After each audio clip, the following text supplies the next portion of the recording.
नमस्कार शेतकरी मित्रांनो, स्वागत आहे तुमचं ॲग्रिकल्चर इंडिया ब्लॉग या यूट्यूब चॅनलमध्ये.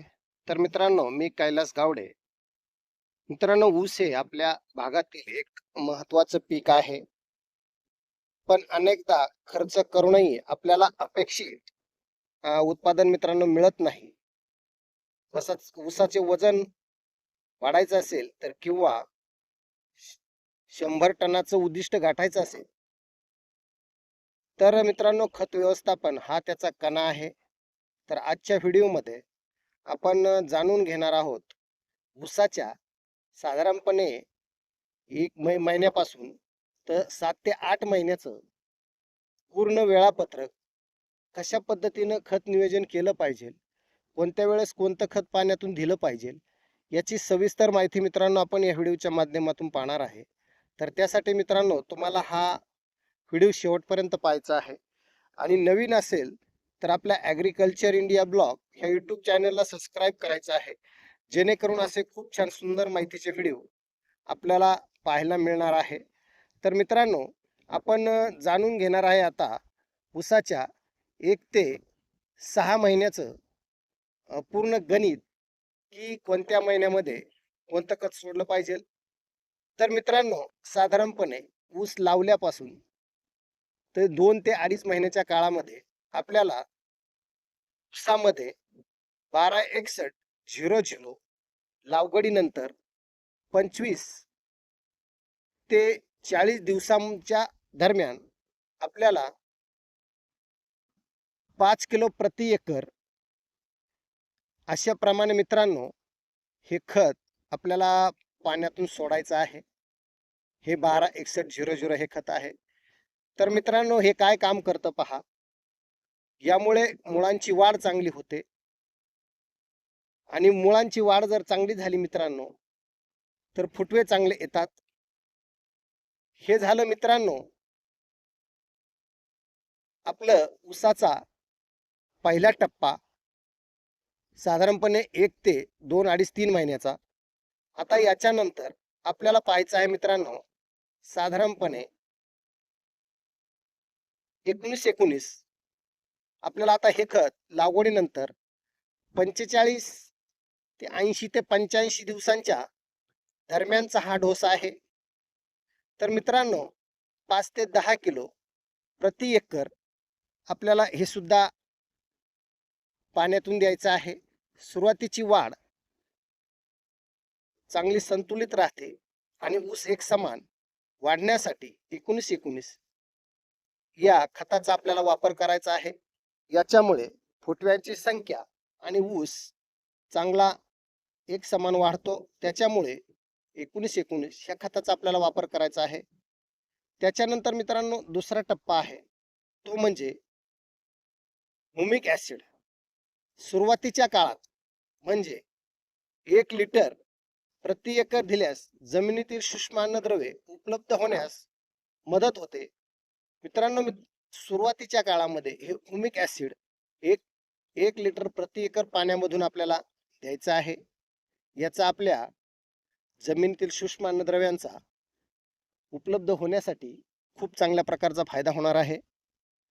आणि मित्रांनो, आता दुसरी अवस्था म्हणजे साधारणपणे 3 ते 5 महिन्याचा ऊस आपला असताना या काळात ऊसाची उंची वाढवणे आणि कांडी तयार होण्यास सुरुवात होते.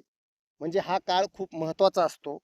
तर मित्रांनो, या काळामध्ये आपल्याला 126100 गरज असल्यास या काळात मित्रांनो 5 किलो देऊन प्रति एकर आपण देऊ शकता. पण मुख्य नत्र खतावर भर मित्रांनो जास्त असावा. आता याच्यानंतर मित्रांनो 13045 म्हणजेच पोटॅशियम नायट्रेट मित्रांनो हे 5 ते 8 किलो प्रति एकर आपल्याला ऊसाची कांडी जाड होण्यास आणि फुटव्यांची संख्या टिकून ठेवण्यास मदत होते. म्हणून मित्रांनो आपल्याला हा डोस द्यायचा आहे, पोटॅशियम नायट्रेट म्हणजेच 13045. या खतांचा मित्रांनो आपल्याला 3 ते 4 महिन्याच्या 5 महिन्याच्या काळामध्ये करायचा आहे. त्याच्यानंतर किंवा मग मित्रांनो 24-24-0 किंवा मग 10-26-26 जर जमिनीतून खते देण्याचं नियोजन असेल तर या काळात मित्रांनो ठिबकद्वारे विद्रव्य खतांचा वापर सुद्धा आपण करू शकतो. तर मित्रांनो, अशा प्रकारे 3 ते 5 महिन्याच्या कालावधीमध्ये मी जे आता हे खतं सांगितलेले आहेत, याच्यापैकी आपण हे डोस आपण वापरू शकता.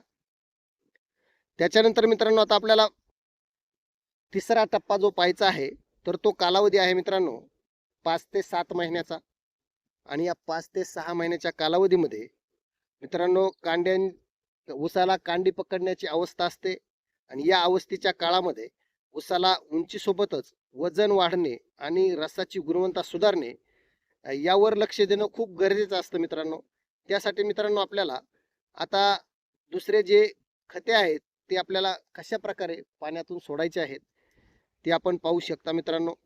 तर मित्रांनो, ते आहे 05234 म्हणजेच MPK. मित्रांनो, हे 5 ते 8 किलो प्रति एकर हे खत आपल्याला कांड्यांची लांबी आणि जाडी वाढवण्यासाठी अत्यंत महत्त्वाचे आहे. म्हणून मित्रांनो, हे खत आपण वापरू शकता. त्याच्यानंतर मित्रांनो, 5 ते 6 महिन्यामध्ये कांड्यांची पकड टिकून ठेवण्यासाठी आपण आता दुसरी अवस्था पाहणार आहोत, तो म्हणजे 13-0-45. मित्रांनो, 5 ते 10 किलो प्रति एकर पोटॅशियममुळे ऊसाला वजन वाढते आणि तो लोळत नाही. म्हणजे त्याच्यामध्ये ऊसाला शक्ती वाढते, खाली वगैरे मित्रांनो तो पडत नाही. त्याच्यामुळे आपल्याला याचा वापर करायचा आहे. आणि कॅल्शियम नायट्रेट मित्रांनो, हे 5 किलो प्रति एकर. यामुळे ऊसाच्या पानांचा हिरवेपणा टिकून राहतो आणि पेशींची रचना मजबूत होते. तर मित्रांनो, अशा पद्धतीनं जर आपण 1 ते 7 ते 8 महिन्याचं ऊसाचं जर नियोजन केलं, तर मित्रांनो, तुमचा ऊस खूप चांगल्या प्रकारचा येऊ शकतो. एकरी 100 काय 150 टन सुद्धा तुम्ही ऊस काढू शकता.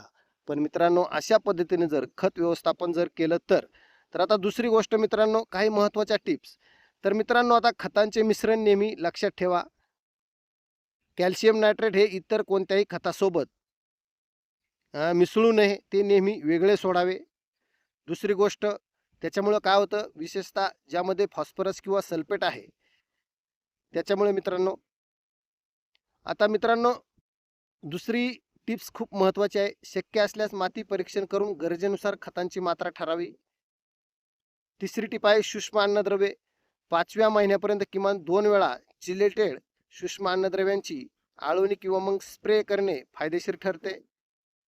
मित्रांनो, चौथी टिप आहे पाण्याचे नियोजन. म्हणजे खत देण्यापूर्वी जमिनीत ओलावा असल्याची खात्री करणे आणि खते दिल्यानंतर 10 ते 15 मिनिटे पाणी चालू ठेवणे, जेणेकरून मुळापर्यंत नीट पाणी पोचेल. तर मित्रांनो, अशा प्रकारे ही 1 ते 7 महिन्याच्या एक साधारण नियोजन.